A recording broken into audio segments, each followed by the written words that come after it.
Welcome back, everyone. Today we're going to be discussing joy and how we can cultivate it in our daily lives.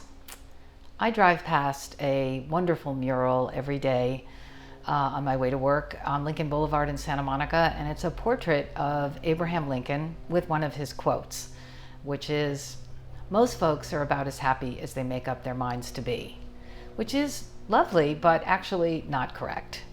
So there is a happiness professor at UC Riverside named Sonia Lubomirsky who has determined that we actually have a set point for happiness, which is that even if there are wild swings of grief or joy, we come back to this normal state. So whether you get married, 3 months, they say approximately, after that, you're kind of back to your normal state, or get a car, or graduate, or all these things. So I think that's true. And this set point is actually made up of a 50% genetic predisposition. So genetically, you just have this much happiness. But the other 50% is up to us. So 10% is based on your circumstances, such as your home, your job, your money, your fame. But 40% is what Lincoln was talking about, which is your intentional behavior or your actions, which we do have control over.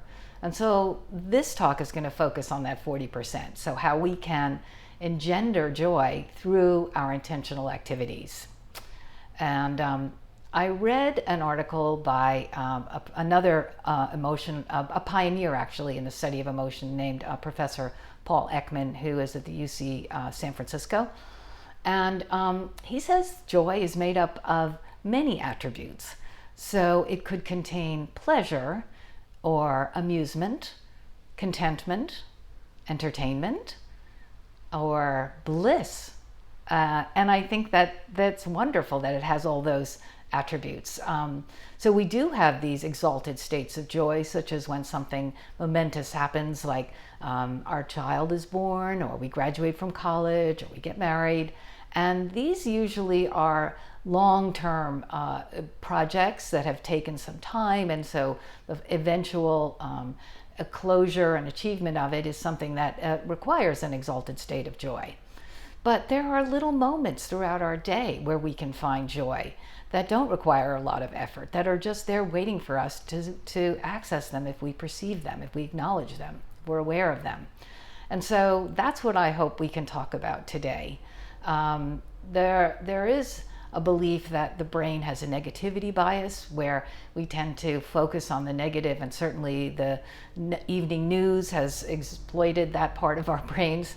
But the idea here is, can we reverse that trend? Can we flip our bias and be really more focused on the positive? Use that Velcro for the positive things in our lives. And it takes work. It's not easy. I know in mindfulness they say we should just be happy we're alive, and that's a great place to start.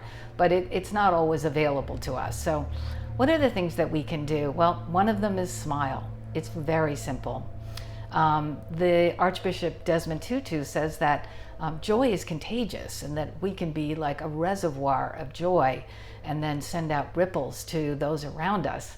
That it's a wonderful, wonderful aspect of joy. And I think that's true. And smiling is a very obvious way to do that, because let's say if I'm at the checkout counter and the woman is handing me my change and my receipt, I just give her a big smile, and 9 times out of 10, she smiles back at me. Or, if I'm driving to work and someone cuts me off at the light, I just give them a smile, because I hope they have a better day, and I'm not going to let them ruin my day. So smiling is just a very easy thing we can do and take with us like our breath wherever we go throughout the day. Laughter is another one. I know if I'm sitting in a boring meeting and somebody makes a joke, it just makes everything so much better. And I try and be as funny as I can be in meetings without being distracting, just so that everybody feels a better sense of enjoyment while we're going through our work. But also, when you're not feeling well, they suggest you watch, humorous movies such as Ghostbusters. They don't suggest you watch Schindler's List. So I think there's no doubt that smiling and laughter is a mindset that can begin to open your perception to lovely little things in our day, and bring that with you and spread that to those around you. Now, of course, you can't feel joy every day, and part of mindfulness is just understanding and being aware and accepting of whatever you're feeling, and meet it with compassion and understanding. So when I'm not feeling particularly joyous, I tend to use a technique that I call REAL, which is an acronym for just recognize what I'm feeling, understand and label it. Am I feeling stress and fear and anger? And then explore it. Like, is it taking over part of my body? Is my heart racing or my palms sweaty? And understand how it's affecting me physiologically. And then acknowledge and accept it. And just once I've labeled it and explored it, then I can accept it for what it is. And that helps to quantify it. And then just the L is let it be. So recognize, accept, explore.